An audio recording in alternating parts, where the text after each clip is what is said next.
अभ्या 100 रुपयात तेवढं फटाक.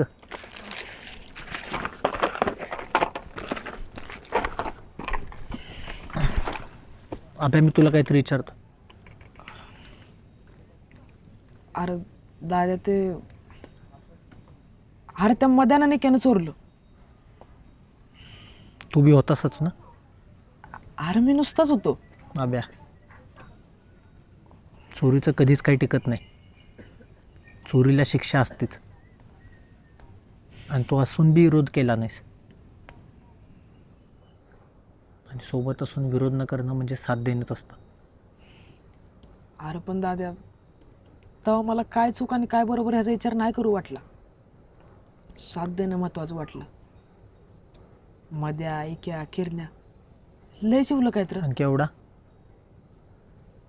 ती बी आहे ना जीवलं. मग तिला साथ देणं नाही वाटलं तुला महत्वाचं. तुला कसं कळतं रे दादा एवढं सगळं. आता मी तुला काहीतरी प्रश्न विचारतोय.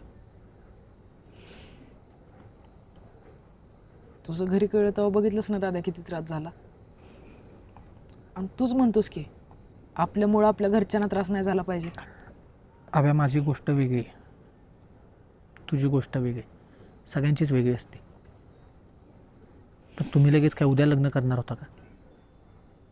भविष्यात होणार होतं की नाही ते बी माहिती नाही. अरे अबे ऐक, हे शाळेतलं प्रेम आहे रे. पहिलं प्रेम. त्यावेळी आलेल्या त्या पहिल्या भावना त्या खूप गोड असतात. त्याला स्वार्थाचा आणि जगाचा कसलाच गंध नसतो रे. पण दादा हे जर घरी कळलं असतं तर. अबे तू जर काही चुकीचं केलं असतं तर घरी कळलं असतं ना. आणि तुला कुणाबद्दल काहीतरी वाटतं यात काय चूक आहे. एवढा नको अबे जगाचा विचार करू. अरे जे जगाचा विचार करतात ना ते जगाचे असतात. आणि ज्यांचं जगच एक माणूस असतं ते प्रेमात असतात. प्रेमात असणाऱ्याने जगाचा विचार करू नये. आणि जगाचा विचार करणाऱ्यानं प्रेम हा आयुष्यातला सगळ्यात पहिला आणि मोठा संघर्ष असतो अबे. तो करायची तयारी असेल तरच प्रेमाच्या वाट्याला जा. नाहीतर तुझ्यासारख्या घाबरटाचं काम नाही. अरे घाबरत नाही दादा. फक्त आपल्यामुळं आपल्या घरच्यांना त्रास नको एवढंच वाटतंय. अबे ती घरातली नाही का मग. जेव्हा तू मनात जागा दिलीस ना तेव्हाच घरात बी जागा दिलीसच की रे. बरं ते जाऊ दे. मला का नाही सांगितलं. मी नसतो का समजू शकलो तुला. अरे तुझं घरी कळलं तेव्हा बघितलंस ना किती त्रास झाला सगळ्याचनी. आणि म्हणलं माझं अजून कुठं सांगू. पण खरंच दादा आता तुझ्यावर बोलून का नाही लय बरं वाटलं बघ. पण होय हे समजा तुला केव्हा कळलं. तेव्हाच जेव्हा अभ्यास करताना कुठल्या बी गोष्टीचा विचार न करणारा अभ्या फक्त केवढ्याच्या वहीत बघत बसायचा. जेवलो की कधी झोपतोय असा असणारा अभ्या रातसर जागा राहायचा. ही प्रेमात पडणारी माणसं आहेत ना ही बघता क्षणीच ओळखता येतात. लई वेगळी असतात. अगदी तुझ्यासारखी. एक विचारू दादा. विचार की. तू मग अशी लगीन नाही होणार असं का म्हटलंस.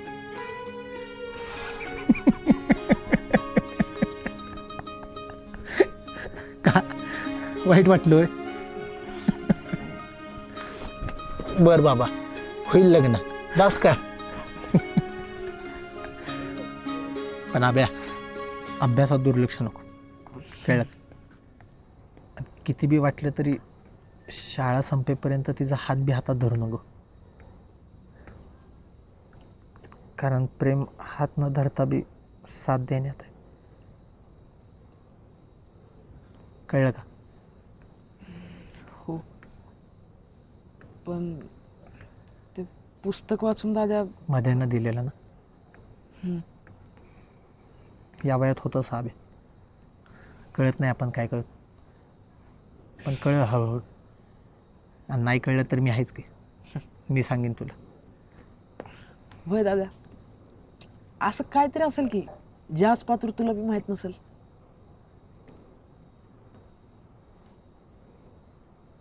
आहे की. काय?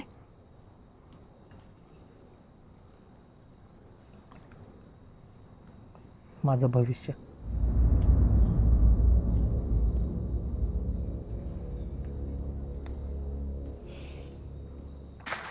आई घाल की माझ्या भाजलं की. मला तर बसलं का नाही आमच्या आईला बोलवतो का नाही बघ. माकडा एवढ्याशाने बसतोय आठ टाकतो अंगावर. अरे एवढं कशाला भेटताय, काय लगेच टाकतोय तो अंगावर. अरे ह्याचा काय भरोसा नाही, ते बी टाकलं अंगाव. तू बी टाक मग त्याच्या अंगावर. तुझा अर्धा थोडं तर मधानच पेटवली ती वाट पेटायच्या आत पळतोयस. मला बी वाटतं बाबा फटाकड्याचं लय नाही पण थोडं वाटतं. मग कशाला गेलतास एवढं लांब फटाकडे चोराय? या मध्याच्या नादानं. आई घाल्या पुढे जर बोलला का नाही आटंबम फुडून जातात सुतळी अडकून. काय झालं की मध्याच्या नादानं तुला तुझ्या अकलीचा भाग नाही. मी धुमनी तवाच धुत. अरे मध्ये चेष्टा नको अरे माझ्या आईला.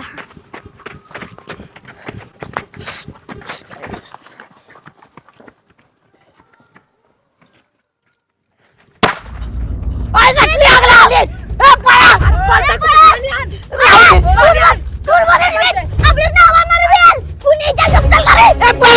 अरे चल. अरे का बसतो.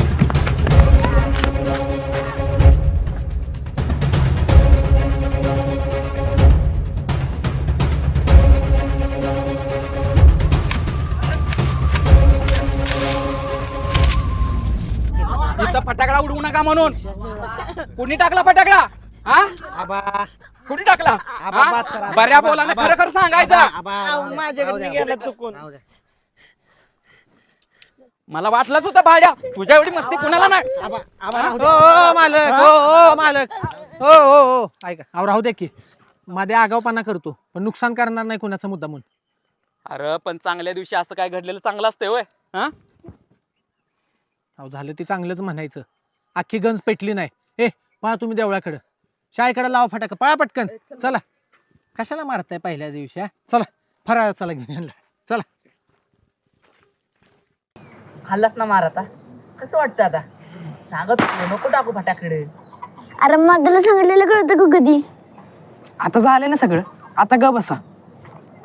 आपण ती फटाकडे चोरून आणलेलं तरी दादा काल म्हणलाच होता चोरीचं काय टिकत नाही म्हणून. शिक्षा होतीच, तिथं नाही झाली पण इथं झालीच का नाही? अरे पण दरवर्षी मी फटांगड चोरून आणतो. मी यंदाच कशी काय आग लागली आणि यंदाच मार खाल्ला. त्या दरवर्षीचा मिळून आज एकदाच मार खाल्लायस बघ मध्ये. नशीब दादा आलं म्हणून, नाहीतर त्यानं तुझा जीवच घेतला असता. पण लका ब्या तुझं मत झालं भाऊ सगळं. माझ्यामुळं? अरे मी तर चोरी करू नका म्हणत होतो की. अरे पण पळून गेलं असतं तर कोणाला कळलं बी नसतं की गंजीला आग कोणी लावल्या. तूच बसलेस पाणी होतच. अरे कुणाला कळलं नसतं पण आपल्याला तरी कळत असतं का नाही? आणि पाणी ओतलं म्हणून तेवढ्यात निभावलं तरी नाही सगळी गंज पिटली असती. आणि मध्या तुम्ही ते पळून गेला का नाही, ती मला अजिबात आवडलं नाही बघ. लगा पळून जायला लय सोपं आहे, पण त्या माणसाने एक एक पेंडी गोळा करून ती गंज बनवलेली आणि आपण एका मिनिटात त्याची राख करायची होती वे. आपल्याला मार बसला यापेक्षा मला त्या माणसाचं कष्ट आठवलं बघ. शब्द आहे बे आपला, ह्यापुढं कवा चोरी करणार नाही आणि कुणाचं नुकसान बी करणार नाही आणि होऊ बी देणार नाही.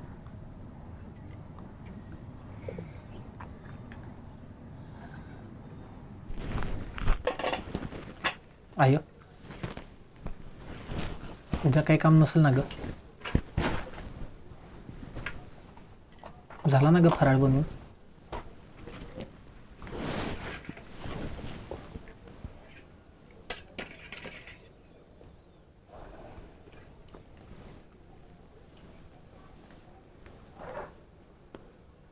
अजून किती दिवस अशी न बोलता राहणार आहेस? आय अगं दादा काय म्हणतो ते ऐकून तरी घे. काय तरी बोल त्याच्यावर. कान उघडं आहेत माझं, येते मला ऐकायला. आणि कवा बोलायचं ना मी माझं ठरवीन. आणि अबे तुला 17दा सांगितलंय तू शहाणपणा करू नकोस.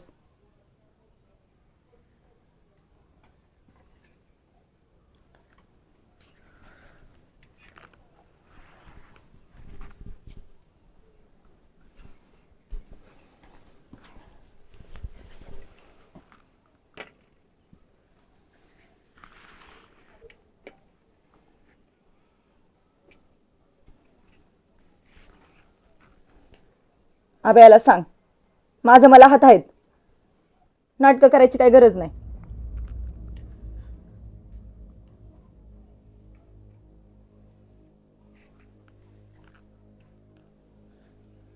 जेव्हा तुझ्या हाताला लागलं होतं तेव्हा तू असाच घास माझ्या तोंडासमोर धरला होतास. तेव्हा मी नाही म्हणलं. तेव्हा तू म्हणलीस मी काय सख्खी आई होई तुझी, कसा खाशील. आता आई तूच सांग, कोण परका असल्यागत वागतंय.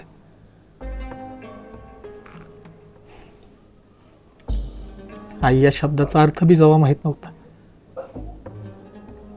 तेव्हा पाठीवर गिरवलेला पहिला शब्द आई होता. तेव्हापासून जेव्हा बी आई ऐकले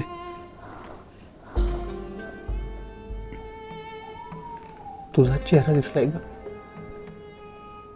सकाळी आंघोळ झाली की देवाला हात जोड, तेव्हा देव कुठं, तूच दिसतीस आहे. अगं बोल की काहीतरी.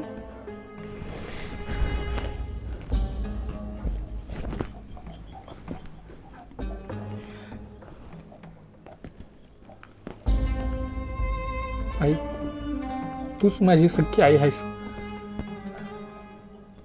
तुझ्या पुढे देवाला बी मानलं नाही मी कधी.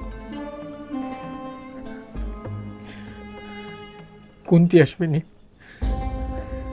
आठवत बी नाही मला. सोडलं तिला. आता तू भी राग सोड की ग.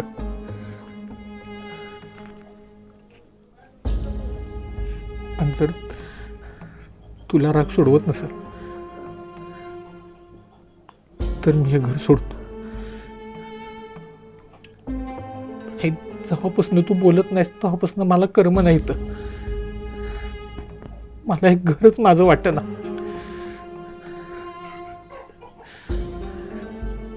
असं एका घरात राहून न बोलण्यापेक्षा कुठेतरी कामावर जातो.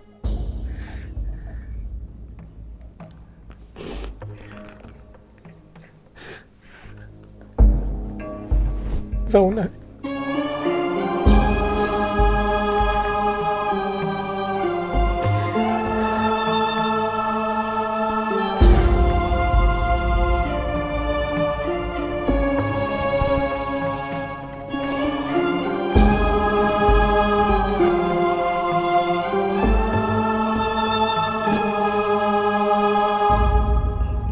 दादा उद्याचं काय म्हणत होतस?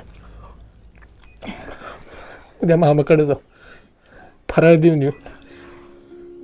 मामाला दिलेला शब्द बी पुरा करायचा. होय सकाळला जाऊ.